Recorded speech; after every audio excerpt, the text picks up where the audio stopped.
Hello students, welcome एवं नमस्ते। पुनर्जागरण पार्ट 3 में आज हम जानेंगे कि पुनर्जागरण काल में साहित्य के क्षेत्र में क्या क्या प्रगति हुई। सबसे पहले प्रगति को डिस्कस करने से पहले हम ये जानेंगे कि पुनर्जागरण काल में जो साहित्य लिखा गया उसकी क्या विशेषता थी। तो किसी भी साहित्य को अगर हमें विश्लेषण करना हो तो सबसे पहले उसके 3 पैरामीटर्स को हमें डिस्कस करना चाहिए। उसकी भाषा क्या है, उसका सब्जेक्ट मटेरियल यानी कि वस्तु स्थिति क्या है, और उसकी शैली यानी कि स्टाइल क्या है। तो सबसे पहले हम डिस्कस करते हैं भाषा।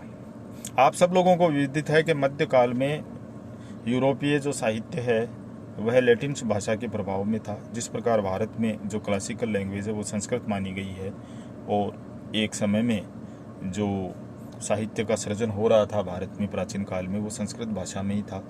जबकि संस्कृत भाषा जो है वो आम जन के लिए बड़ी ही एक क्लिष्ट भाषा के तौर पर जानी जाती है, और स्थानीय भारत जैसे बड़े देश में स्थानीय भाषाओं को जानने वाले लोगों की संख्या ज़्यादा रही है। इसी प्रकार से मध्यकाल में यूरोप में भी लैटिन भाषा के अंदर साहित्य सृजन हुआ था, जिसका कि आम जनता और देशज भाषाएं यानी कि रीजनल लैंग्वेजेज जो हैं उनकी संख्या बहुत ही नगण्य थी। जैसे इंग्लैंड में अंग्रेजी भाषा, फ्रांस में फ्रेंच भाषा, इटली में इटालियन, जर्मनी में जर्मन भाषा। तो पुनर्जागरण काल की सबसे बड़ी विशेषता ये है कि यूनानी और लैटिन भाषा के स्थान पर देशज भाषाओं के अंदर साहित्य का सृजन किया गया। बड़ी मात्रा में अंग्रेजी में, जर्मन में, इटालियन में, फ्रेंच में, स्पेनिश में आदि भाषाओं में साहित्य का सृजन किया गया। दूसरा जो महत्वपूर्ण साहित्य का घटक है वो है विषय वस्तु। मध्यकाल के अंदर जो साहित्य सृजित किया जाता था उसकी विषय वस्तु धार्मिक होती थी, किंतु अब मानववाद के चलते हुए मानववाद की विशेषताओं को लिए हुए साहित्य का सृजन हुआ, जिसमें मानवीय जीवन और मानवीय क्रियाकलापों को स्थान दिया गया। और तीसरा है शैली यानी कि स्टाइल। पहले अधिकांश जो साहित्य है वो गद्य के अंदर रचित होता था, और अब जाकर के गद्य का प्रयोग कहानियों में भी किया जाने लगा। आइए अब हम डिस्कस करते हैं कि पुनर्जागरण काल के अंदर यूरोप में कौन कौन से साहित्यकार हुए और उनके द्वारा कौन कौन सी रचनाएं की गई। सबसे पहले नाम आता है दांते। दांते फ्लोरेंस नगर के निवासी थे और इन्हें पुनर्जागरण का अग्रदूत कहा जाता है। इनकी प्रमुख रचना है विता नोवा, जिसमें उन्होंने बीट्रिश नामक महिला के प्रेम गीत लिखे थे। इनकी सर्वाधिक प्रमुख रचना है डिवाइन कॉमेडी, जिसमें उन्होंने पोप व सामंतों के नैतिक पतन का वर्णन किया। यह एक काल्पनिक कथा है जिसमें नरक, परगेटरी और स्वर्ग की यात्रा का विवरण मिलता है। और दांते की तीसरी महत्वपूर्ण रचना है द मोनार्किया, जिसमें प्राचीन रोमन आदर्श को उन्होंने प्रस्तुत किया। अब जो नाम आता है वो है फ्रांसिस पेट्रार्क। इन्हें मानववाद का पिता भी कहा जाता है। ये भी फ्लोरेंस नगर के निवासी थे। इनकी प्रमुख रचनाएं थी लोरा के प्रेम गीत, कैंजोनेरी और ट्रायम्फ। अपोलोजिया में इन्होंने फ्रांसीसी आलोचकों के प्रत्युत्तर दिए, और मानववाद की सबसे पहली विशेषताएं पेट्रार्क की रचनाओं में मिलती है, इसलिए इन्हें मानववाद का प्रणेता भी कहा जाता है। फिर है बोकासियो। ये भी फ्लोरेंस के निवासी थे और पेट्रार्क के शिष्य थे। इनकी महत्वपूर्ण रचना है डेकामरोन।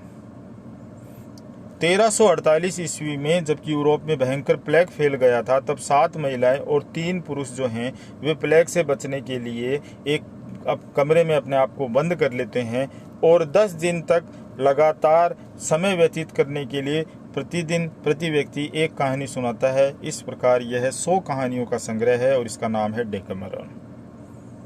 फिर इनकी एक रचना है फिलोकोला और फिलास्त्रातो। इसमें फ्रांसीसी प्रेम की कहानियां और इतावली प्रेम की कहानियां वर्णित हैं। फिर है मर्सिंग्लियो ऑफ पेडोवा। इनकी रचना है डिफेंडर ऑफ पीस। इसमें पोप के अनुचित हस्तक्षेप का इन्होंने विरोध किया। एक सर्वाधिक पॉलिटिकल थिंकर महत्वपूर्ण है मैकियावेली। इनकी किताब का नाम है the Prince discourses of Levi. फिर आते हैं इरेस्मस। ये हॉलैंड के निवासी थे। इन्होंने न्यू टेस्टामेंट का अपनी स्थानीय भाषा में अनुवाद किया और इनकी सर्वाधिक महत्वपूर्ण पुस्तक है in the praise of folly.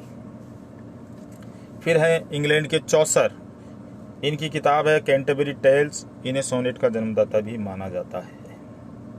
Thomas Moore English इतिहासकार हैं, साहित्यकार हैं, इनकी रचना का नाम है यूटोपिया, जिसमें उन्होंने धर्म व विधि शास्त्र के ऊपर ये किताब लिखी है। और सर्वाधिक महत्वपूर्ण है इंग्लैंड के शेक्सपियर, इनका जीवन काल है 1564 से 1616 ईस्वी। इनकी किताबें हैं Macbeth, merchant of Venice, Romeo Juliet, Hamlet, Othello, King Lear इत्यादि। इस प्रकार हम देखते हैं कि साहित्य के क्षेत्र में यूरोप के विभिन्न देशों में स्थानीय भाषाओं में बड़ी मात्रा के अंदर साहित्य का सृजन किया गया। और इस साहित्य की सबसे खास बात ये थी कि धार्मिक साहित्य से इतर आम जनजीवन और प्रकृति और मनोरंजन को लेकर के साहित्य का सृजन किया गया, जिसके कारण ही हम ये जानते हैं कि इस काल के अंदर बहुत अच्छे साहित्य का वर्णन किया गया। अगले चैप्टर में हम जानेंगे पुनर्जागरण काल में कला के क्षेत्र में क्या प्रगति हुई। धन्यवाद।